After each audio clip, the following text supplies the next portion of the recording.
My name is Karen Baetzel. My title, I suppose, my military title was captain, Navy captain, which is a little bit different than the Army and the Air Force because we have a different rank structure. It's the equivalent.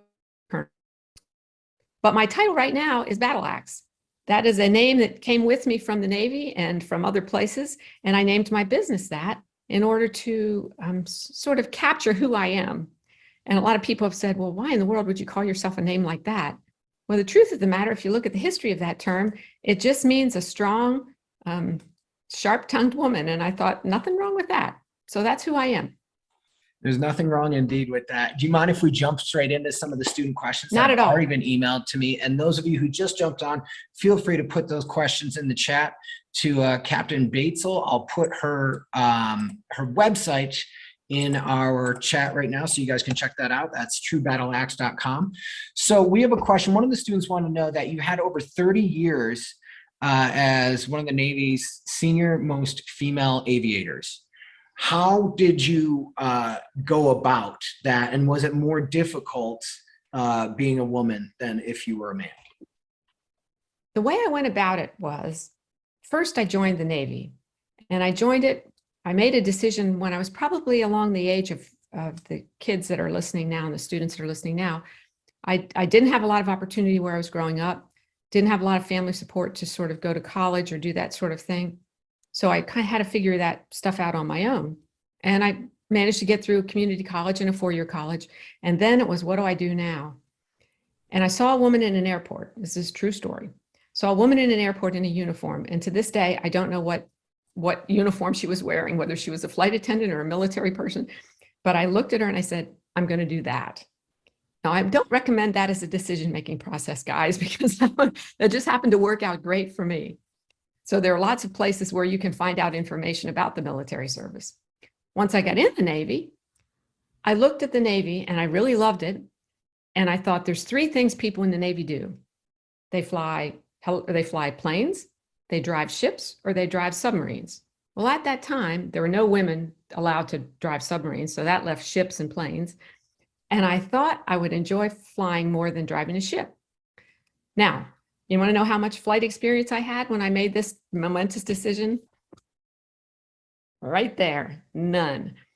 So I said, I better get myself prepared. So I went to private ground school, took the test for the Navy, and ended up in flight school. At the time, I was one of, I think we took about 15 women a year at that time, which statistically made it easier to be an astronaut than to be a female Navy pilot. And I found out that I really loved it and realized that any limitations, and this is important, if you don't listen to anything else I say today, guys, listen to this. The limitations that I had as a woman, as a pilot, as a naval officer, were all in my own head. You might hear this story of a glass ceiling, like there's an invisible ceiling and you can't go any higher than that. It's really an invisible hat. So take that hat off and throw it away and say, there's no reason why I can't do it. I'm as smart as those guys. I can work as hard as that person. I can do this. So that's how I ended up doing it. And 30, I joined for 4 years and I stayed for 30. So that should tell you how much I enjoyed it. Well, you certainly did. And according to your website, you logged over 2,000 military flight hours. I did. And one of the kids wanted to know, what is your most memorable mission that you ever went on? That's easy. That's easy.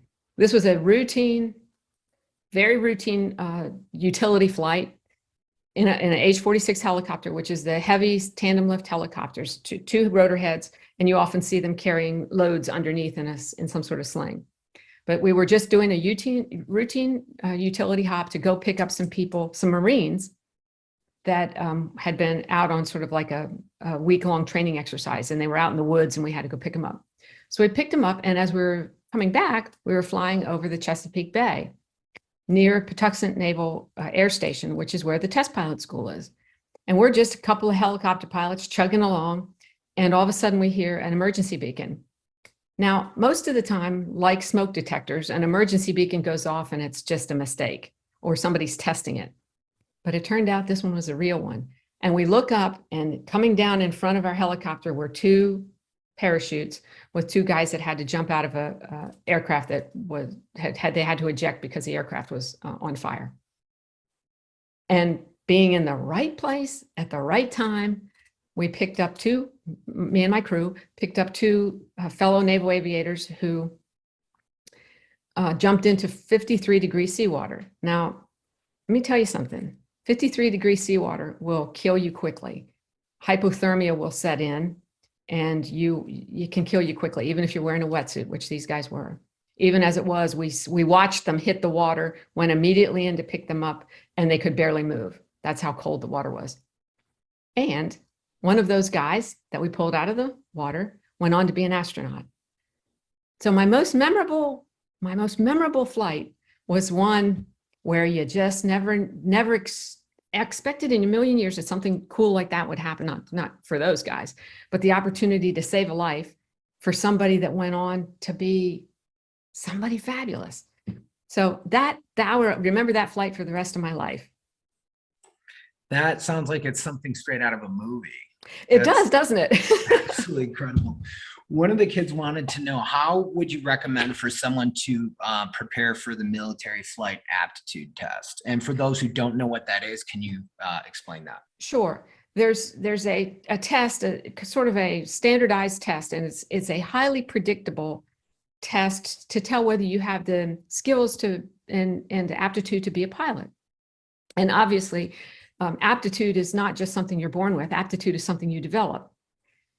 It's a long test, and it's kind of, compared to most of the tests that you probably take in school, it's a little goofy because you look at like line drawings and you have to figure out spatial apperceptions and where this would fit in there. They're trying to measure if you have the spatial aptitude in your mind to operate a piece of heavy equipment at very high speed, is what basically flying is. The way you prepare yourself for that is a couple things. Just let's say, first, let's talk about getting ready for aviation in general. Stay in school. Don't drop out. If you're having trouble reading, go to your teachers and say, I need some help with reading. Okay. It helps to be strong in math, but it is not a deal breaker. I'm okay in math. I'm not a genius. Differential equations is, but reading, following directions, and basic math are important. So you can't neglect those core subjects. The next thing I would recommend, stay in physical shape, because that's demanding. It's demanding, especially in flight school, it's demanding to get through the curriculum if you're not in great shape. Stay away from booze and drugs. You're going to be tested. You're going to be tested right away, and you're going to be tested frequently. And you don't need it. It's not going to help you. Both of them are poisons. So stay away from it. Let's see what else. To prepare yourself for the test, there are actually books that you can do practice tests so you can kind of get your head around what you're going to see. And I think those are a good idea because what it helps you do is develop some competence in the test type questions, and it builds your own confidence that you can do this. So those are the things I would recommend that you do to get ready. If you don't have a lot of money, and you would like to get some private hours flying, look around and see if there's a Civil Air Patrol around where you live. If not, and I'm speaking to the American kids now, junior ROTC and ROTC will both give you opportunities that you might not have, because flying is an expensive hobby. If you're trying to buy private hours by yourself, it can be very, very expensive. And remember, I had none. It's not a deal breaker, but if you wanted to get into the air, look into Civil Air Patrol and ROTCs. And thank you for that wonderful advice. I didn't know that's priceless to a lot of the kids, given your resume and the things that you've done. One of the kids wanted to know, can you list all of the aircrafts that you've flown? Because it's Yes. a lot. Yes, I started out flying the T-34 Mentor. It's a turboprop. That was the Navy's trainer at the time. It's since been replaced. Then I went to intermediate or introductory helicopters, which is TH-57 Bell Jet Ranger. They're still flying around. You see them in a lot of movies. Then I flew the UH-1, which is the one you always see in the Vietnam movies. That was the advanced helicopter. Then I flew the H-46 Sea Knight, which is the tandem rotor one that I just described that I did the rescue in. Then I flew the C-12 King Air, which is a dual engine turboprop transport plane, a small transport plane, carries 7 passengers. And then I finished up my career flying the C-9, which is essentially an MD-80, which if you've ever flown in an airliner, it's basically the Navy's version of an airliner. Which makes me sort of weird because very few people in the Navy fly helicopters, propeller aircraft, and jet aircraft. But because at the time, they didn't really know what to do with women in the Navy flyers because of the combat restrictions that have since been repealed. But when I was coming up, they had not been repealed. So they had to find a career path for us, which caused us to have to change aircraft types. So I was a great beneficiary. And on top of that, I served on 6 different ships. So that was pretty awesome too. Aircraft carriers and supply ships and ammo ships mostly. That's incredible. We'll go with a few more student questions and then we'll let you go. One of the kids wanted to know what things did you need to study when you were in school that helped you become a better pilot? I would say that being a good student in almost any discipline will help you in flight school. And this is the reason why. Now, obviously, if you want to be an astronaut, aeronautical engineering is the way to go. Okay. But if you want to be a pilot, just having strong study skills of any kind is important. If you want to lean toward the technicals, that would be a good idea. Math, engineering would be, at the top of the list if you're sort of just making a choice. My degree, though, is in economics. So, and I went to flight school with a guy with a degree in trumpet performance. He was a musician that ended up being a Navy pilot. So that is not as restrictive as you might think. Now, obviously, a technical degree might help you a little bit more. I had to work a little harder in flight school than the guys who were engineers, understanding how the aircraft worked. But I'm not a genius, but I am a very hard worker. And I knew how to study. That's key. That's going to be key no matter what you do.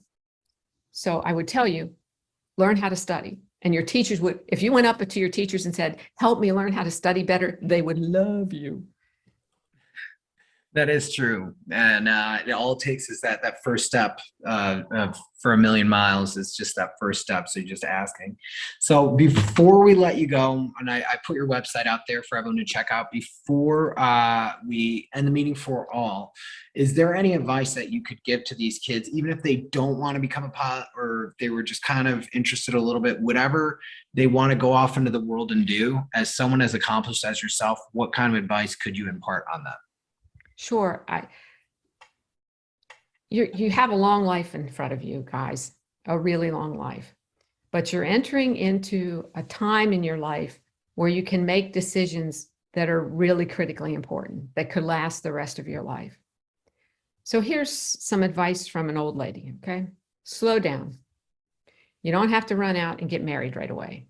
You don't have to run out and have babies right away. Get yourself established in who you want to be as a young person. And don't limit yourself to what everybody in your family's done or what the people in my neighborhood do or what the people. Open your mind up to the possibilities that are out there for you because they are extraordinary, especially for people who in the past never had the opportunities that are available today. Now, I just want to say, we're handing you a world with a lot of issues to deal with, us older people, and we're depending on your generation to help. We need to take care of our planet is one that involves everybody. So there are places where you can literally change the world. Keep your mind open to that. And remember that we need you. You're important. No matter where you are, no matter who you are, you're important to the future. So treat yourself like you're important. That's phenomenal advice. And we can't thank you enough for connecting with us today. And before I end the meeting for all, I'm going to allow everybody I'm going to ask everyone to unmute. And can we all say thank you to Captain Baetzel for taking the time out of her busy day to talk to you guys real quick. Thank you so much. We appreciate you. Thank you so much. Thank you. Thank you. Thank you.